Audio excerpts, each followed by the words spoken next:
Donc, bonjour mes frères et sœurs, et nous allons, en ce lundi matin, faire un petit résumé de ce qu'on a vu jusqu'à date, chapitre 1 et 2, et nous allons compléter le chapitre 2.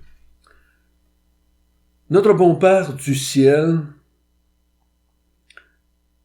tu es avec chacun de nous qui écoutons cet enseignement, tu es avec chacun de nous, là où nous sommes, dans nos maisons, dans nos autos, dans nos chambres à coucher, peu importe où est-ce que nous sommes, tu es présent avec chacun de nous. Tu veux nous parler à chacun de nous à travers les Écritures. Donc, instruis-nous aujourd'hui. Nous reconnaissons le besoin de ton Esprit Saint pour bien comprendre ce que tu veux nous faire comprendre à ton sujet et au sujet de ton Fils Jésus. Amen. L'apôtre Jean, on a vu ensemble depuis le début, a une idée en tête quand il nous parle. Ces choses vous ont été écrites afin que vous sachiez que Jésus est le Christ, le Fils de Dieu, et qu'en croyant, vous ayez la vie en son nom. Je le répète, dans l'évangile de Jean, le Christ, Fils de Dieu, ce n'est pas Fils de David, parce qu'il y a un Christ, Fils de David, mais il y a un Christ, Fils de Dieu. Matthieu parle du Christ, Fils de David. Jean, lui, a consacré son évangile à nous parler que Jésus était le Christ, le Fils de Dieu. Comment emmener les gens à croire que l'homme avec lequel ils ont marché, parlé, dormi, était Dieu fait chair, était le Dieu créateur du ciel et de la terre qui existait depuis toujours. Il va partager sa propre expérience, comment lui, à travers les 3 ans qu'il a vécu avec Jésus, il est venu à croire cela. On a vu dans le chapitre 1, jusqu'au verset 18, Jean prend le temps de nous décrire l'ensemble de ce qu'il a découvert par rapport à Jésus. Exemple, au commencement de toute chose était, donc la parole était déjà existante avant le commencement de toute chose. Elle était avec Dieu, donc ils étaient deux, et il était Dieu. Donc la parole était avec, donc c'est au moins 2 personnages, et ils étaient aussi Dieu. Cette parole était le Créateur. Cette parole était la vie. Cette parole était la lumière. Et on a vu ensemble que Dieu avait envoyé un témoin, Jean, pour rendre témoignage à la lumière. C'est Jean-Baptiste dont on parle ici. Ensuite, il nous a dit que cette parole qui était avec Dieu dans les cieux, un jour a décidé de s'incarner dans la personne de Jésus. Donc, elle s'est incarnée pour venir habiter parmi nous, pour nous emmener la vérité au sujet de Dieu et de lui-même qui était le Christ. Et il dit dans son entrée, dans son introduction, si vous croyez en lui, il va vous donner le pouvoir de devenir des enfants de Dieu pour l'éternité. Ensuite, on a commencé à regarder le chapitre, à partir du verset 19, le premier témoignage de Jean-Baptiste. Jean-Baptiste a rendu témoignage de la personne de Jésus. Il a dit, il est l'agneau de Dieu qui vient ôter le péché du monde. Juste cela. L'agneau de Dieu, ça nous parle de son origine. Il vient de la même place que Dieu. Parce que Dieu n'a pas choisi son agneau dans le monde, mais dans son monde à lui, dans le monde céleste. Et cet agneau-là qu'il va offrir, va ôter le péché du monde. Dans Jean, il n'est pas autant intéressé à nous parler qu'il va enlever nos péchés personnels. Mais il va faire disparaître le péché du monde. Donc, le monde va exister à nouveau sans péché, comme il existait avant la chute de l'être humain. Et on a vu ensuite qu'il a dit qu'il était le Fils de Dieu, qu'il était celui qui baptisait du Saint-Esprit.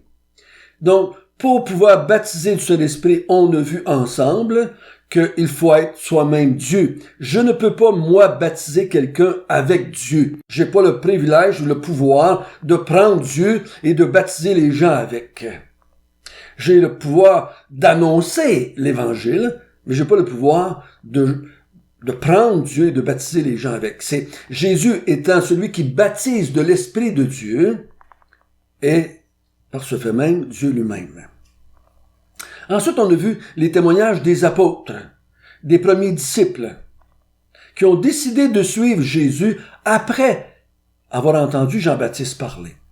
Ils ont dit, nous avons trouvé le Messie, nous avons trouvé celui dont Moïse a parlé et dont les prophètes ont écrit, et nous avons trouvé le roi d'Israël, le Fils de Dieu. Quand on a vu ensemble aussi les dernières fois, quand Jésus a rencontré Pierre, André, Jean, Nathanaël, Philippe, il a accepté d'être appelé le Messie, le prophète, le Fils de Dieu, le roi d'Israël. Il a accepté cela de ses disciples. Il n'a pas dit, non, vous vous trompez. Ne parlez pas de moi de même, c'est du blasphème. Il a accepté toutes ces déclarations-là. Et on a vu ensemble que pendant qu'on lui disait cela, lui a manifesté des attributs. On a vu qu'il était omniscient. Okay? Il sait toutes choses. Il connaît le cœur de Nathanaël. Il connaît l'avenir de Pierre. Il est omniscient. Il est omniprésent, qu'on a vu ensemble, parce qu'il était dans la présence de Nathanaël, même s'il était encore à des kilomètres de là avec ses disciples. Il dit, je t'ai vu sous le figuier, parce que je vois tout être humain, je suis omniprésent. Et on a vu dans le chapitre 2, les noces de Cana, où est-ce que Jésus a manifesté son omnipotence. Et il crée des choses à partir de rien. Il a pris de l'eau et il en a fait du vin. Pour prendre de l'eau et en faire du vin, il faut qu'il ajoute les éléments qui n'étaient pas dans l'eau pour faire du vin. Donc, il a créé des éléments pour faire du vin. Ensuite, on a vu les déclarations qu'il a faites dans le temple, quand il dit « c'est la maison de mon Père, le zèle de la maison de Dieu me dévore ». On a vu ça ensemble. Et toutes ces déclarations font de Jésus un Dieu. Même là, quand il a dit « détruisez ce temple et je le rebâtirai en 3 jours », Jésus parle. Il sait l'avenir. Il sait qu'est-ce qui va y arriver. Donc, il est omniscient. Il sait qu'il va mourir. Il sait qu'il va se ressusciter 3 jours plus tard. Il est omniscient et omnipotent pour faire cela. Il n'a pas été ressuscité par quelqu'un d'autre. Il s'est ressuscité lui-même de la mort parce qu'il est Dieu. Et seulement Dieu peut faire ça. Aujourd'hui, on est rendu au verset, on va lire à partir du verset 23, 24 et 25. Lisons ensemble. Pendant que Jésus était à Jérusalem, à la fête de Pâques, plusieurs crurent en son nom, voyant les miracles qu'il faisait. Mais Jésus ne se fiait point à eux, parce qu'il les connaissait tous, et parce qu'il n'avait pas besoin qu'on lui rende témoignage d'aucun homme, car il savait lui-même ce qui était dans l'homme. Très grande vérité ici. Et je vais le dire et je vais le répéter à quelques reprises. Dans l'évangile de Jean, ceux qui suivent Jésus à cause des miracles, Jean fait exprès de dire que c'était pas la bonne raison. Que ces gens-là, souvent, ont parti. Tu suis à cause des miracles, tu n'as plus de miracles, tu t'en vas. Tu vois des miracles et Jésus fait des déclarations et les déclarations te déplaisent et tu t'en vas. On va voir au chapitre 6, quand Jésus va parler, plusieurs de ses disciples ne le suivirent plus. Ils l'ont abandonné. Quand tu suis Jésus pour les mauvaises raisons, c'est juste une question de temps, tu vas abandonner aussi, comme vous avez peut-être aussi vu, des centaines de gens commencer la vie chrétienne et abandonner pour toutes sortes de raisons. Ici, c'est la fête de Pâques. On se souvient que Jésus avait descendu à Jérusalem parce que c'était la Pâques. Pendant qu'il était là, Jésus a fait beaucoup de miracles. Et beaucoup de gens ont été emballés par Jésus à cause des miracles. Et dans l'évangile de Jean, ceux qui voient les miracles et qui suivent à cause des miracles ne disent pas que Jésus est Dieu. Ils vont peut-être déclarer, comme on va voir avec Nicodème, « Ah, tu es un enseignant venu de Dieu, tu es un prophète », mais ils diront pas qu'ils sont Dieu. Et on va voir que Jésus va faire des reproches à ceux qui suivent à cause des miracles, comme il le fait ici, au verset 24. Mais Jésus ne se fiait point à eux, parce qu'il les connaissait tous. Ici, nous, on est au verset 23, on aurait dit, yes, hey, des bons contacts, ils suivent Jésus, ils sont tous emballés parce qu'ils ont vu des miracles, et ils ont déclaré croire en Jésus, puis tout ça. Mais Jésus connaît le cœur des gens. Il dit, vous me suivez pas pour les bonnes raisons. Je l'ai dit, et je vais le répéter, dans l'évangile de Jean, le minimum pour que Jésus t'accepte, pour que Jésus te donne la vie, c'est que tu crois qu'il est le Fils de Dieu. Il faut que tu crois qu'il est le Christ, le Fils de Dieu.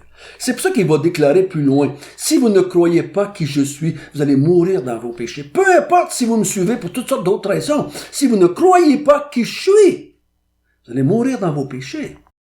Et ici, les gens suivent Jésus à cause des miracles, mais ils ne suivent pas parce qu'il est le Christ, le Fils de Dieu, qui est d'origine céleste, qui a une nature divine. Ils ne le suivent pas à cause de ça, donc c'est pas suffisant. Et Jésus ne se fie pas à ces gens. C'est important qu'on analyse les raisons d'être, pourquoi on le suit. Pourquoi est-ce que je suis Jésus?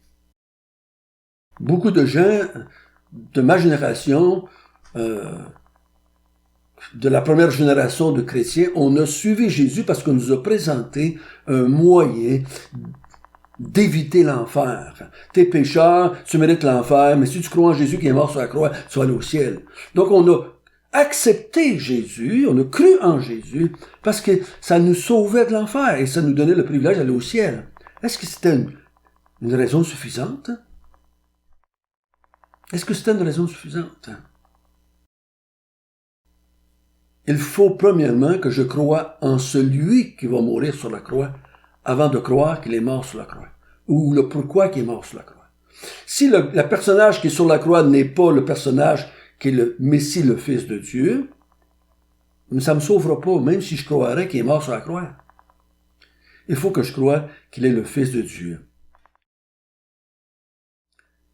Au verset 25, il fait une autre déclaration qu'on a déjà vue, mais que Jean va le répéter, mettre une emphase. Il dit, il ne se fiait point à eux parce qu'il les connaissait tous et parce qu'il n'avait pas besoin qu'on lui rende témoignage d'aucun homme, car il savait lui-même ce qui était dans l'homme. Il sait ce qu'il y a dans l'homme. Il ne fait pas juste savoir que l'homme est pécheur. Il sait ce qui est dans l'homme. On va le voir qu'il sait ce qu'il y a dans l'homme avec Nicodème. Il sait ce qu'il y a dans l'homme avec la femme samaritaine. Il sait ce qu'il y a dans l'homme avec celui qui est à la piscine de Bethsaïda. Il sait ce qu'il y a dans l'homme avec l'aveugle-né. Il sait ce qu'il y a dans l'homme, dans Marie et dans Marthe et dans Lazare. Il connaît le cœur de tous les hommes. Il connaît toutes les vies de tous les hommes. Seulement Dieu a ce pouvoir-là. Donc, Jean vient à la conviction que Jésus connaît le cœur de tous les hommes et qu'ils n'ont pas besoin de rendre témoignage des hommes. Il connaît tous les hommes. J'ai pas besoin de m'approcher de Jésus pour lui dire comment je suis. Il me connaît plus que je me connais moi-même. C'est une grande vérité par rapport à Jésus. Donc, personne ne peut s'approcher de Jésus, ni moi, ni toi, ni personne ne peut s'approcher de Jésus, soit dans la lecture, soit dans la prière, et d'apprendre quelque chose à Jésus. Des fois, on a l'impression que quand on parle avec Dieu, quand on écoute les chrétiens parler avec Dieu dans la prière ou quoi que ce soit, on a quasiment l'impression qu'on est en train d'apprendre à Dieu quelque chose qu'il ne savait pas. Jésus connaît tous les cœurs et tous les événements et toutes les vies. J'apprends rien quand je parle de mes enfants, quand je parle de ma femme, quand je parle de mes amis, quand je parle des inconvertis. J'y apprends jamais rien. Il sait toutes choses. Je me souviens la première fois que j'ai dit ça à mes enfants, qui avaient entre 5 et 10 ans. J'ai dit, savez-vous une chose? Nous, on apprend des choses à tous les jours, mais savez-vous que Dieu n'apprend jamais rien? Je me souviens de leur figure qui était comme les yeux égrandis. Hein? Il n'apprend jamais rien. Non, de tous les temps, il sait toutes choses. Donc, vous ne pouvez pas avoir de petits secrets avec Jésus. Je peux avoir des petits secrets avec mon conjoint, avec mes enfants, avec mes parents. Je peux avoir des petites choses que je cache à mes patrons. Et des fois, j'aime mieux qu'ils ne sachent pas ces petits secrets-là. Mais il n'y a pas de petits secrets avec Dieu. Dieu connaît les cœurs de tous les hommes. C'est pour ça qu'il nous a dit ailleurs, vous autres les êtres humains, vous regardez à ce qui frappe les yeux, vous regardez à ce qui est palpable, visible. Moi, je regarde dans les cœurs, et aucun cœur n'est caché devant moi. Et ça, c'est une grande bénédiction de savoir que quand je m'approche de Dieu, j'ai pas à mettre un masque. J'ai pas assez de me montrer meilleur que je suis. J'ai pas assez de cacher mes péchés ou mes motivations. Il les connaît tous.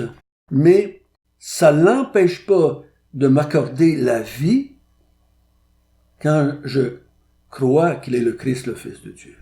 Parce que souvenez, quiconque croit en lui va avoir la vie éternelle. On va le voir ça dans les jours qui viennent. On va voir qu'est-ce qu'il veut dire par la vie ou la vie éternelle.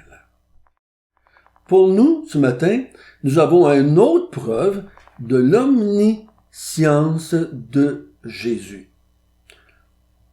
Un homme ne pourrait pas être comme cela. Donc Jésus était un homme, mais il était plus qu'un homme. Il était un homme qui avait la nature divine, qui était omniscient. Demain, je vais revenir avec ces quelques versets pour faire la suite avec Nicodème, parce qu'il y a une suite entre les deux. Nous, on change de chapitre dans nos Bibles, des fois on oublie qu'il y a une continuité là avec Nicodème. Et il va nous prouver qu'il connaît les cœurs, parce que quand il va parler avec Nicodème, il va lui dire à Nicodème, « Je connais ton cœur, Nicodème, et je sais que tu as besoin de naître de nouveau. » Notre bon Père du ciel, merci que le Messie que nous avons, le Sauveur que nous avons, est le Fils de Dieu. Il est divin.